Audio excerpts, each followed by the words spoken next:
Bharuch Dudhdhara dairy ચૂંટણીમાં કાંટે કી ટક્કર, 900 કરોડના ટર્નઓવરવાળી ડેરી પર કોણ રાજ કરશે? ઘનશ્યામ પટેલ કે અરુણસિંહ રણા?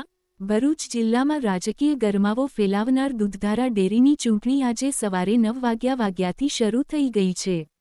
ભાજપ માટે પ્રતિષ્ઠાનો પ્રશ્ન બની રહેલી આ ડેરીમાં છેલ્લા 17 વર્ષથી ચેરમેન ઘનશ્યામ પટેલનો દબદબો રહ્યો છે. પરંતુ આ વખતે વાગરાના ભાજપ ધારાસભ્ય અરુણસિંહ રણાએ પોતાની પેનલ ઊભી કરીને સીધો પડકાર ફેંક્યો છે. 900 કરોડનું વાર્ષિક ટર્નઓવર ધરાવતી આ ડેરીની ચૂંટણીનું પરિણામ આવતીકાલે જાહેર થશે, જેના પર સૌની નજર મંડાયેલી છે. કુલ 15 બેઠકો, 14 પર મતદાન. દૂધધારા ડેરીની કુલ 15 બેઠકો માટે ચૂંટણીની જાહેરાત કરવામાં આવી હતી. તેમાંથી એક બેઠક પર અરુણસિંહ રણાની પેનલના પ્રકાશ દેસાઈ બિનહરીફ ચૂંટાઈ આવતા સ્પર્ધા 14 બેઠકો પૂરતી સીમિત રહી છે. આ 14 બેઠકો માટે ઘનશ્યામ પટેલ અને અરુણસિંહ રણાની પેનલના ઉમેદવારો મેદાનમાં છે. કુલ 296 મતદારો આજે પોતાના મતાધિકારનો ઉપયોગ કરી રહ્યા છે, જે ડેરીનું ભવિષ્ય નક્કી કરશે. શાંતિપૂર્ણ માહોલમાં મતદાન, કડક પોલીસ બંદોબસ્ત. ચૂંટણીને અનુલક્ષીને ભરૂચના આયોજન ભવન ખાતે સવારથી જ કડક પોલીસ બંદોબસ્ત ગોઠવવામાં આવ્યો છે. કોઈ અનિચ્છનીય ઘટના ન બને તે માટે પોલીસ તંત્ર સજાગ છે. સવારથી જ શાંતિપૂર્ણ માહોલમાં મતદાન પ્રક્રિયા ચાલી રહી છે, જ્યાં મતદારો ઉત્સાહભેર ભાગ લઈ રહ્યા છે. બંને પક્ષના આગેવાનો મતદાન મથકે ઉપસ્થિત રહીને પોતપોતાની પેનલના ઉમેદવારોને સમર્થન આપી રહ્યા છે. બંને પક્ષોને જીતનો વિશ્વાસ. ચૂંટણીમાં સીધી ટક્કર હોવા છતાં બંને પક્ષો જીતનો દાવો કરી રહ્યા છે. ઘનશ્યામ પટેલનું કહેવું છે કે તેમણે છેલ્લા 17 વર્ષમાં ડેરીનો વિકાસ કર્યો છે અને મતદારો તેમના કાર્યને સમર્થન આપશે.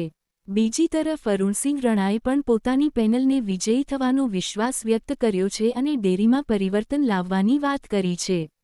જો કે, કોણ બાજી મારશે તે તો આવતીકાલે ચૂંટણીના પરિણામો જાહેર થયા બાદ જ સ્પષ્ટ થશે. સમગ્ર જિલ્લાના પશુપાલકો અને રાજકીય વર્તુળોમાં આ ચૂંટણીનું પરિણામ જાણવા માટે ભારે ઉત્સુકતા જોવા મળી રહી છે. આ ચૂંટણી ભાજપ માટે પણ અંદરખાને જૂથવાદનો અંત લાવવા કે તેને વધુ મજબૂત કરવા માટે નિર્ણાયક સાબિત થશે. ફિરોજ મલેક, ભરૂચ. આજરોજ દૂધધારા ડેરીના ઇલેક્શન માટે રાજપીપળા એપીએમસી ખાતે તથા ભરૂચ આયોજન કચેરી ખાતે મતદાન મથકનું આયોજન કરવામાં આવ્યું છે, જેમાં 296 મતદારોએ ભાગ લીધો છે. ચૂંટણી પ્રક્રિયાની શરૂઆત થઈ ગઈ છે. શાંતિપૂર્વક મતદાન શરૂ થયું છે.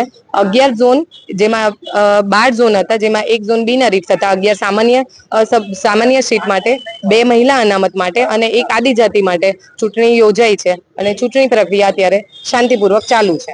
મેડમ, આમની મતગણતરી ક્યારે થશે? મતગણતરીની પ્રક્રિયા આવતીકાલે સવારે 9 વાગ્યાથી સ્ટાર્ટ થશે. આજે દૂધધારા ડેરીની ચૂંટણી છે, કેવો માહોલ લાગી રહ્યો છે? ચૂંટણી હોય એટલે માહોલ તો બધો અલગ જ હોય, બરાબર છે. ખાસ તો આ ભરૂચ દૂધધારા ડેરીનું ઇલેક્શન હતું, એમાં 12 ઝોન છે અને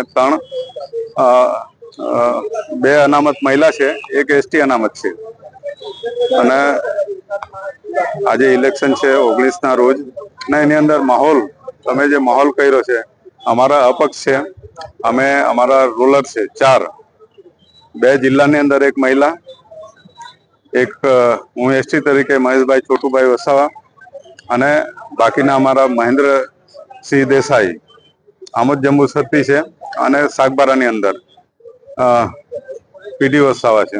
એ અમારા 4 જીતવાના છે અને અમે 100% જીતવા